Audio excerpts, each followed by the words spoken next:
The 28th meeting in 2013 of the Delegated-Powers and Law Reform Committee, and ask members to turn off mobile phones, please. Agenda item 1 is instruments subject to negative procedure. The Council Tax Reduction Scotland Amendment number 4 Regulations 2013, SSI 2013-287. Our legal advisers suggested the regulations raise a question of whether they relate to matters which are reserved by Section F1 of Part 2 of Schedule 5 to the Scotland Act 1998, and as such the committee may wish to report the regulations as raising a devolution issue. This matter was also raised in connection with the principal regulations, that is the Council Tax Reduction Scotland Regulations 2012, and the Council Tax Reduction State Pension Credit Scotland Regulations 2012. And various other instruments which amend the principal regulations, all of which have been previously considered by the committee. The Scottish Government's view is that the principal regulations do not relate to any of the reserved matters described in Section F1 of Part 2 of Schedule 5 to the Scotland Act 1998. When the committee considered the principal regulations and the amended regulations, a majority of committee members preferred the Scottish Government's view. It is, of course, for the committee to decide whether it wishes to report the instruments or whether, as with the Council Tax Reduction Scotland Regulations 2012 and the amending regulations previously considered by the committee, it is content that no devolution issue has been raised. Do members wish to comment? I think it might be easier if John goes first. Thank you. Thank you. Convener, I support the view of our legal advisers, and I'm concerned that this instrument may well be ultra-vires, as it appears to relate to matters which are reserved by Section F1 of Part 2 of Schedule 5 to the Scotland Act 1998. There is certainly a doubt, and that is what we're seeking to report, and there's certainly a doubt that the council tax reduction is a benefit. A view that has been consistently, our legal advisers have taken the view may well be ultra-vires. So I would disagree with the Scottish Government in their interpretation and would want the committee to report this under grounds, is it F? I'm reporting grounds F. Provide you with words, John, to suggest that the proposition is that the committee considers the regulations are may raise a devolution issue and should be drawn to the attention of the Parliament on that basis. That's the position I would support. Okay, I'll take that as your position. Thank you, John. I think Stuart may wish to comment. Yes, Convener. It's perfectly proper, of course, that our legal advisers say to us, and the specific words they use is there's sufficient doubt. It's perfectly proper that that is put to us in those terms. It's clear that if it were by whomsoever to be decided that this did relate to a reserved matter, there's a wide range of other activities in relation to reduction of taxation that derives from special categories of people that would be affected by this, and it's clear that that's not what is required or desired. So the real question is, where is the correct forum that the doubt that is raised by our legal advisers to be resolved? I'm clear that a reduction of a benefit is not a reduction of a tax is not a benefit, that it is simply a reduction of a tax. It's not the delivery of value to people, it's a reduction in what we take away, and therefore I would seek to oppose the proposition that is before the committee and Mr Scott's name. Thank you very much.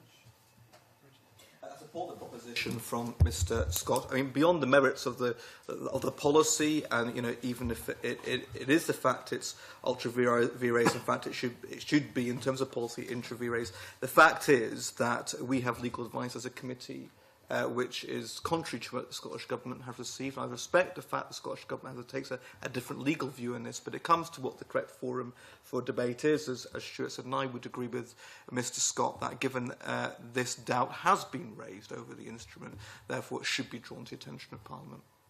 Thank you. Do any other members wish to comment? This is, I think, the 5th time we've been round this particular loop, so I think we know what we're doing. To reiterate then that the proposition is that the committee considers that the regulations may raise a devolution issue and should be drawn to the attention of the Parliament on that basis. We are clearly not agreed, so those in favour of the resolution, please indicate. Thank you. And those against? Which is 4. So, as before, the resolution is not agreed to by 4 to 3. Thank you. That brings us to agenda item 2, which is acts not subject to any parliamentary procedure. The Act of Sederant, Rules of the Court of Session, Amendment number 6, Miscellaneous 2013, SSI 2013 at 294. Paragraph 5.1b of the instrument substitutes Rule 76.37.3 of the Rules of the Court of Session. The new rule provides that an application under Section 396.4 of the Proceeds of Crime Act 2002 or Article 55 of the Proceeds of Crime Act 2002 supplementary shall be by motion. The reference to Article 55.2 of the Proceeds of Crime Act 2002 should be a reference to Article 55.2 of the Proceeds of Crime Act 2002 External Investigations Order 2013. Paragraph 5.1b of the instrument accordingly refers to the wrong legislation. Whilst such a drafting error is not considered as defective, as it is unlikely in practice to prevent or impede the operation of the instrument, it does amount to a patent error on the face of the instrument. Does the committee therefore agree to draw the instrument to the attention of the Parliament under the general reporting ground, as it incorrectly refers to an instrument of subordinate legislation which it seeks to make provision about? Agreed. Does the committee also agree to note that the Lord President's private office accepts that the reference to the legislation is incorrect and has undertaken to rectify the matter by amendment when the next Act of Sederant amending the Rules of Court of Session is made? Agreed. Fine. Indeed, and welcome. Finally, the committee may wish to note that this instrument fails to meet commitments given to correct errors in SSIs 2013-162 and 238. One of the errors for each of these instruments has been corrected, but not the other. I don't know whether members have any comments. I would perhaps myself note that this is clearly an oversight, and I think the Lord President's private office recognised that and have every intention of dealing with it expeditiously. No points have been raised by our legal advisers on the Act of Sederant, summary applications, statutory applications and appeals, etc. Rules Amendment Miscellaneous 2013, SSI 2013 at 293. Is the committee content with that instrument, please? Content. Thank you. Agenda item 3 is the Procurement Reform Scotland Bill. The purpose of this item is for the committee to consider the delegated powers in the Procurement Reform Scotland Bill at stage 1. In considering the bill, the committee is invited to agree the questions it wishes to raise with the Scottish Government on the delegated powers in the bill. It's suggested that these questions are raised in written correspondence. The responses received will help to inform a draft report on the bill, which the committee will consider at a later date. Subsection 1 of Section 1 defines contracting authority for the purposes of the bill. Subsection 2 confers a power on Scottish ministers to modify the meaning of contracting authority. Subsection 3 clarifies that this can be done either by amending the list of bodies or persons in the schedule or by amending subsection 1.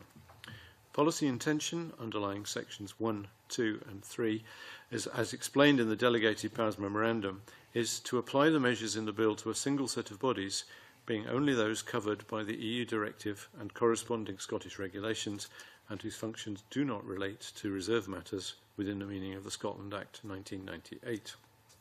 Does the committee therefore agree to ask the Scottish Government whether the policy intention could be clarified, given that certain bodies listed in the schedule to the bill do have some functions which relate to reserve matters, and this seems at odds with the statement in the Delegated Powers Memorandum? Agreed. Section 11B1 and 2 appear to have the effect of excluding from the bill certain bodies that are contracting authorities, which are subject to the procurement requirements in the Public Contract Scotland Regulations 2012, but which have functions in reserved areas. Does the committee agree to ask the Scottish Government why, therefore, it is considered necessary or appropriate to take the power to amend the whole of subsection 1b, and in particular subparagraphs 1 and 2, and in what ways might this power be exercised? Agreed. Section 3 defines what is meant by a regulated contract, and in doing so sets financial thresholds for public contracts and public works contracts. Section 3.3 provides that the Scottish Ministers may, by order, amend the table in Section 3.2 so as to substitute for the figures specified there, for the time being, such other figures as they consider appropriate. Does the committee agree to ask the Scottish Government to reflect on whether, as regards any amendments to the figures in the table in Section 3.2, which are limited to reflecting adjustments due to changes in the value of money over time, the negative procedure might be a more suitable level of parliamentary scrutiny for the exercise of that power? Agreed. Section 7.1 contains a general power for the Ministers to make provision by regulations about dynamic purchasing systems. The Delegated Powers Memorandum only explains, by way of the justification for this general power to make provision about dynamic purchasing systems and to modify the application for the bill in that respect, that this is designed to ensure continued consistency with EU procurement law. Given the general scope of the proposed power to make any provision by regulations about such systems, does the committee agree to ask the Scottish Government for further explanation of why this general power is appropriate and of the underlying policy intentions as to how the power could be exercised? Thank you. Does the committee also agree to ask the Scottish Government for clarification as to how this power will ensure continued consistency with EU law, why this bill could not provide for how its provisions apply or initially apply to such systems, and given the proposed scope of this power and that it could be used to modify the bill's provisions in their application to such systems, whether the affirmative procedure could be a more suitable level of parliamentary scrutiny for the exercise of this power? Agreed. Section 10 permits the restriction of contract opportunities to supported business, but not for an EU-regulated procurement. An EU-regulated procurement is one in which the 2012 regulations fully apply. The Delegated Powers Memorandum explains that this power is required to ensure consistency with European procurement law, the relevant EU directive, and corresponding regulations should they be amended in future. However, this power enables any modification by order of the meaning of supported business as defined in Section 10.3. Section 38.1 would appear to enable differing meanings to be substituted for the purposes of each of Sections 9.1a and 10. Does the committee therefore agree to ask the Scottish Government why it is appropriate to confer this power to enable any modification of the meaning of supported businesses for the purposes of Section 9.1a and 10, apart from a modification which is consequential on the amendment of the corresponding definition contained in Regulation 7 of the 2012 regulations, and how that power could be used otherwise? Great. Thank you. Contracting authorities which expect to have significant procurement expenditure in the next financial year must prepare a procurement strategy setting out how they intend to carry out regulated procurements. Authorities must comply with their strategies so far as is reasonably practicable. Section 11.5 sets out what the strategy must cover. Section 11.5d provides the power by order to specify other matters as well as those listed. Delegated Powers Memorandum explains that the negative procedure has been considered a suitable level of scrutiny for the exercise of this power, as the provision is administrative in nature. However, where Scottish ministers decide to specify by order additional matters to be addressed in the procurement strategy, Section 13 provides that the contracting authority must ensure that its regulated procurements in a financial year are, so far as is reasonably practical, carried out in accordance with that strategy. The significance of the effects on contracting authorities appears therefore to depend on what may be specified in an order to be addressed in the strategy. Does the committee agree to ask the Scottish Government to explain what policy intentions are as to the types of additional matters that could be specified in an order to be addressed in the procurement strategy, and to explain why scrutiny of the exercise of this power by negative procedure is more suitable than an affirmative procedure? Agreed.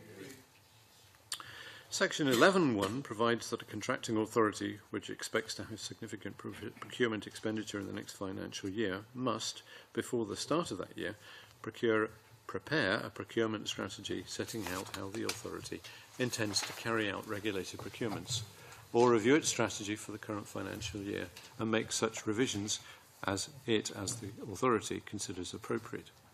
Section 11.4 provides that an authority has significant procurement and expenditure in a year if the sum of the estimated values of the contracts to which its regulated procurements in that year relate is greater than £5 million.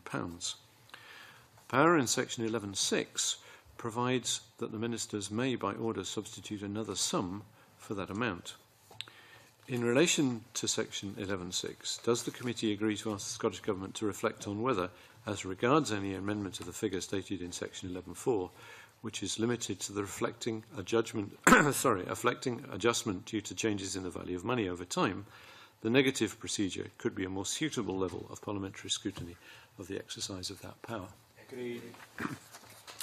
Section 16 provides that the ministers must issue guidance to contracting authorities on the preparation and publication of procurement strategies and on annual procurement reports. Contracting authorities must have regard to any guidance issued. Does the committee therefore agree to ask the Scottish Government whether it is intended that this guidance will be published on issue, and if so, whether this could be provided by an amendment of section 16?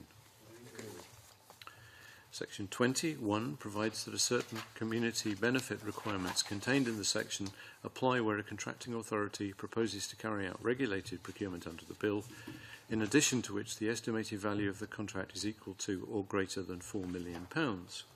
Section 25, section 20 sub 5 provides that the Scottish ministers may, by order, modify section 21 to substitute for the £4 million figure such other figure as they consider appropriate. Does the committee agree to ask the Scottish Government in relation to the power in section 25 to reflect on whether, as regards any amendment of the figure stated in section 21, which is limited to reflecting adjustments due to changes in the value of money over time, the negative procedure could be a more suitable level of parliamentary scrutiny in exercise of that power? Agreed. Section 21.1 provides that the ministers may issue guidance on the use of community benefit requirements. The guidance may cover specific matters as set out in section 21.2. Contracting authorities must have regard to any guidance issued. Does the committee agree to ask the Scottish Government, in relation to the power to issue guidance in section 21, whether it is intended that this guidance will be published on issue, and if so, whether this could be provided for by an amendment? Agreed. Section 22.1 provides that Scottish ministers may, by regulations, require a contracting authority to exclude an economic operator from a regulated procurement process, except for the EU-regulated procurement, if the operator or certain other persons have been convicted of an offence specified in the regulations. The regulations may also specify evidence that is to be conclusive in determining whether a person has been convicted and circumstances in which a contracting authority may award a contract to an operator despite being otherwise prohibited from doing so under the regulations. The policy memorandum states that it is intended to use the power to draw down the list of exclusions from the Public Contract Scotland's Regulations 2012 into the bill, thus ensuring consistency with those regulations. However, the scope of this power is drawn considerably wider, as the regulations may specify any offences in respect of which a contracting authority would be required to exclude an economic operator from a regulated procurement process, or any circumstances in which a contracting authority may award a contract, despite being otherwise prohibited from doing so under the regulations. Does the committee therefore agree to ask the Scottish Government to explain why the scope of this power could not be drawn more narrowly, for instance, to reflect the list of exclusions which are contained in Regulations 23.1 and 2 of the 2012 regulations in implementation of EU procurement law, even if subject to possible amendment by further regulation, to also explain why it has been considered that the negative procedure is a more appropriate level of scrutiny of the exercise of the power than the affirmative procedure, given the width of the power and the scope to specify the substantial grounds on which economic operators may be required to be excluded from a regulated procurement process due to the commission of an offence. It does seem an extraordinarily wide power. Presumably any offence could relate to speeding offence. I'm not sure if a parking ticket is an offence, but I think it is an extraordinarily wide power that is being drawn, and therefore support the view already agreed to by the committee. Thank you. Section 23.1 provides that Scottish ministers may, by regulations, make further provision about the selection by contracting authorities of economic operators to participate in a regulated procurement. As with Section 22, the power does not apply to EU-regulated procurements. Section 23.1 provides that regulations could all include provision about the use of minimum standard requirements to assess the suitability of bidders, the circumstances in which an operator may or may not be excluded on the basis of criteria stated in the regulations, or the procedure to be followed in determining whether or not to exclude a bidder. Section 23(3) lists various criteria that could be specified as possible grounds for exclusion or non-exclusion of a bidder. These regulations may also prohibit contracting authorities from taking into account specified matters in such an assessment. In relation to Section 23, therefore, does the committee agree to ask for an explanation of why it has been considered that the negative procedure is a more appropriate level of scrutiny of the exercise of the power than the affirmative procedure, given the width of the powers and the scope to specify the substantial grounds on which an economic operator may be either selected or excluded from a regulated procurement process? Section 24 enables the ministers to issue guidance about the selection of economic operators to take part in the process relating to a regulated procurement. Contracting authorities must have regard to such guidance. Does the committee agree to ask the Scottish Government for an explanation of how those powers could be used, in particular as to the matters relating to the recruitment and terms of engagement of persons involved in the subject matter of procurement that are to be taken into account in assessing the suitability of the bidder? Why it is appropriate that this power is in the form of guidance, which is not laid in Parliament or subject to procedure, and rather than the matters being covered being in regulations under Section 23, and whether it is intended that this guidance will be published on issue, and if so, whether it could be provided for by an amendment. Agree. Which at long last brings us to agenda item 4, which is the Scottish Independence Referendum Bill. This item of business is consideration of the delegated powers provisions in this bill after stage 2. Members will have noted that the Scottish Government has provided a supplementary delegated powers memorandum and will have seen the briefing paper. Stage 3, consideration of the bill, is due to take place on Thursday the 14th of November. The deadline for lodging amendments is 4:30 this Friday, the 8th of November. The committee may therefore wish to agree its conclusions today. Does the committee agree to report that it is content with the removal of the power to make supplementary orders subject to the correction of typographical error in paragraph 28A3, where paragraph 8A3 should read paragraph 8A8? Thank you. Does the committee also agree to recommend that the government lodges an appropriate amendment to correct this error? Thank you. Does the committee agree to report that it is content with the revised powers to issue guidance conferred on the Commission by paragraph 13A of Schedule 5, subject to drawing to the attention of the Parliament for information of members that the Electoral Commission is not required to consult appropriate persons before the issue of any additional guidance or its revision? Finally, does the committee agree to report that it is content in principle with the power to issue codes of practice set out in section 20A of the bill, and that the codes require to be laid before the Parliament but are not subject to any further parliamentary procedure? Thank you. I think that concludes our business. Our next meeting is next Tuesday, the 12th of November. I'll close this meeting.